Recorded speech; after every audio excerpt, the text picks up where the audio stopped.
നമസ്കാരം. UAE exchange പ്രവാസ ലോകത്തിലേക്ക് ഏവർക്കും സ്വാഗതം. പണവും സ്വാധീനവുമുള്ളവർക്ക് ഇന്ത്യയിൽ മാത്രമല്ല ലോകത്തെല്ലായിടത്തും കാര്യങ്ങൾ എളുപ്പമാണ്. വിദേശ രാജ്യങ്ങളിൽ കുടുങ്ങിപ്പോയാലും സമ്പന്നരുടെ തിരിച്ചുവരവ് എളുപ്പം തന്നെയാണ്. അവിടെയും തോറ്റുപോകുന്നത് ജീവിക്കാനായി മാത്രം വിദേശ രാജ്യങ്ങളെ ആശ്രയിക്കുന്നവരാണ്. അവർക്കൊപ്പമാണ് പ്രവാസ ലോകം എന്നും.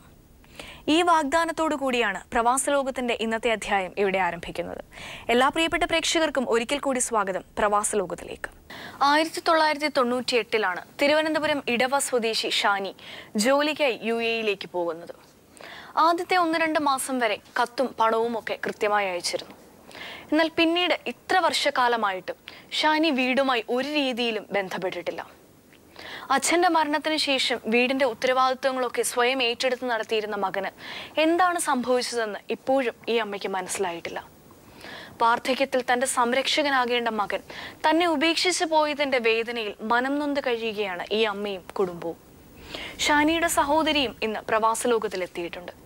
ഷാനിയെക്കുറിച്ച് നമുക്ക് വിശദമായി ചോദിച്ചറിയാം. എത്ര വയസ്സായി ഷാനിക്ക്? കല്യാണം കഴിച്ചിട്ടില്ല. ഇപ്പൊ ഈ 98 പോയതാണല്ലോ.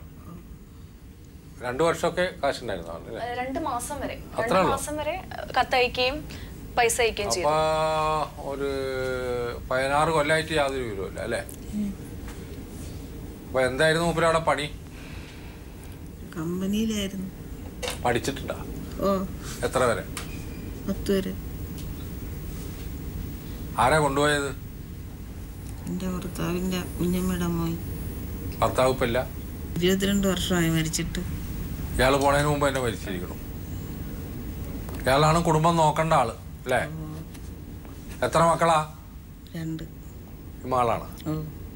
ആളെന്ത് ചെയ്യണ്? ഒന്നുമില്ല. പഠിച്ച 10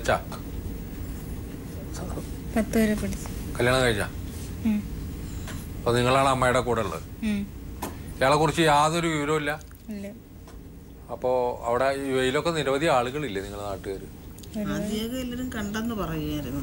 അപ്പൊ ആളുകൾ ചോദിക്കുമ്പോൾ പറയും എനിക്ക് ഇത്തിരി കടമൊക്കെ ഉണ്ട്, അതൊക്കെ വീടിയിട്ടേ നാട്ടിൽ വരാൻ പറ്റത്തുള്ളെന്ന് പറയുമായിരുന്നു.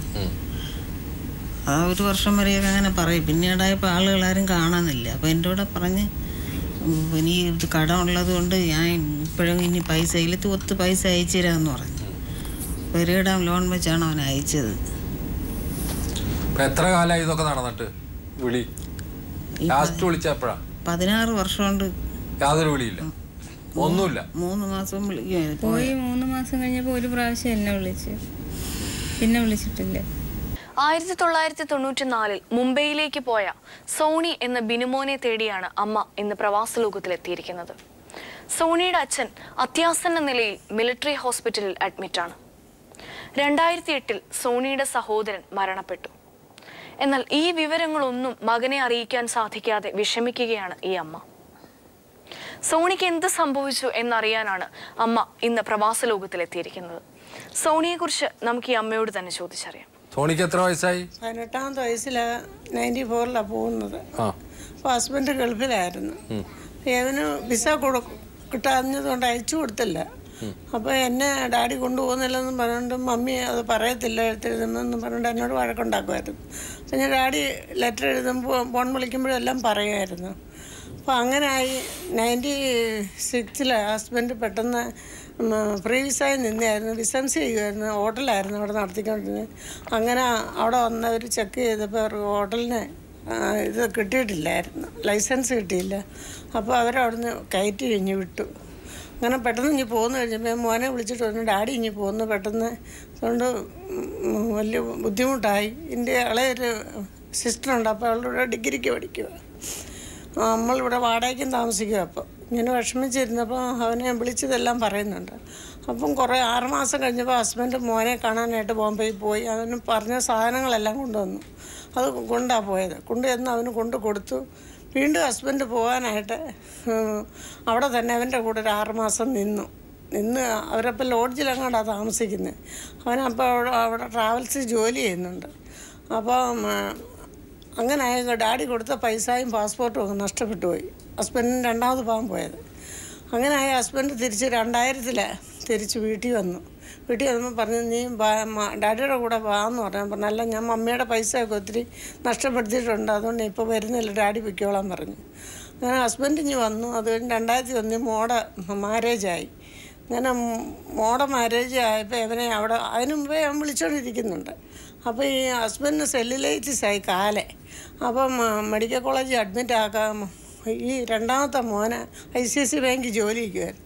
അവൻ കൊണ്ടുപോയി അവിടെ കൊണ്ടുവന്ന് ഡാഡിയെല്ലാം ബാത്റൂമിലെല്ലാം കൊണ്ടുപോയിട്ട് വീൽ ചെയറിലെല്ലാം കൊണ്ടുപോയെല്ലാം കണ്ട് മോൻ വീട്ടിൽ തിരിച്ചിഞ്ഞ് വരും. ഒരു ദിവസം ഞാൻ കിച്ചണിൽ നിൽക്കുമായിരുന്നു. അപ്പം ഫോൺ വന്ന് അവൻ പോയി എടുത്ത് എന്നാടാ പറഞ്ഞ് ആ ഡാഡിക്ക് അല്ല സുഖമല്ല, സെല്ലുലൈറ്റിസായി കാലല്ല, അങ്ങനെ മെഡിക്കൽ കോളേജിൽ കിടക്കുന്നു, മിലിറ്ററി ഹോസ്പിറ്റലിൽ നിന്ന് അങ്ങോട്ട് റെഫർ ചെയ്ത് പിന്നെ അവരെല്ലാം ഇടയ്ക്കിടയ്ക്ക് പോയി നോക്കുന്നുണ്ട്, എന്നാലും ഞാനും പോവും ഇടയ്ക്കെല്ലാം കൊണ്ടുപോകുന്നു. ഇങ്ങനെ ഞാൻ ഉടനെ എല്ലാം ചെയ്തോളാം എന്നെല്ലാം പറഞ്ഞു. ശരി ഞാൻ മമ്മിയുടെ കൊടുക്കാമെന്ന് പറഞ്ഞപ്പോൾ നല്ല ഞാൻ വൈകിട്ട് വിളിച്ചോളാം എന്ന് പറഞ്ഞു. പിന്നെ അതുവരെയും വിളിച്ചിട്ടില്ല. പിന്നെ അവനെ കാണാഞ്ഞിട്ട് ഞങ്ങളുടെ ഫോൺ നമ്പർ ലാൻഡ് ഫോണിൻ്റെ ഈ 2 ഇപ്പുറത്തൂടെ ആയ പിന്നെ അവൻ വിളിച്ചിട്ടുണ്ടോ ഇല്ലയെന്ന് കിട്ടുന്നില്ല.